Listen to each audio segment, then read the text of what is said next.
السلام عليكم ورحمة الله. غادي نقترح عليكم وصفة لعلاج الكحة أو السعال الحاد المصاحب بالبلغم. وصفة رائعة، نتيجة إن شاء الله غادي تلاحظوها من اليوم الأول. غادي نحتاجو ليمون صغير أو المندرين، غادي نعصروه. ليمونة واحدة فقط لشخص واحد كل ليلة مدة 3 أيام.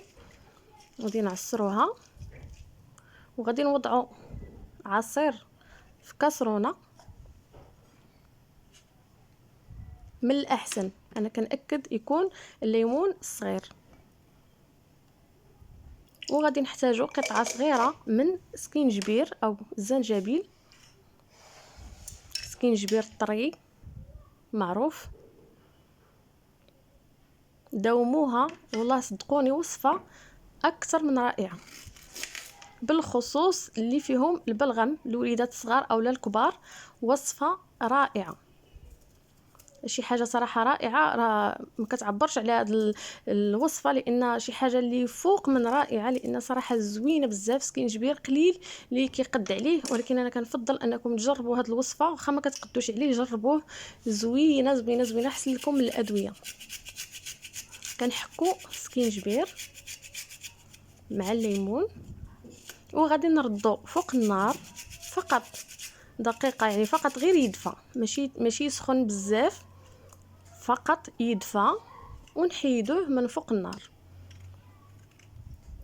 تنبغيو نعسو عاد كنوجدو هاد الوصفه، نوضعوه فوق النار يدفى ونصفيوه. طبيعه الحال ما غاديش نشربو السكينجبير هكاك محكوك، غادي نصفيو هاد الوصفه ديال الليمون مع سكينجبير، وغادي نتحصلوا فقط على داك العصير ديال الليمون. غادي نحاول انني نبرك مزيان باش نستخرجوا هذاك الماء ديال الزنجبيل، نحاولوا نعصروه مزيان مزيان مزيان. اي نقطه من الماء ديال السكينجبير غادي ينفعنا باذن الله. داوموا هذه الوصفه 3 ايام متتابعه، وان شاء الله من اليوم الاول غادي تلاحظوا الفرق في الشفيق وفي الصباح. انا متاكده غادي تنفعكم، وصفه اكثر من رائعه، والله يجيب الشفاء للجميع.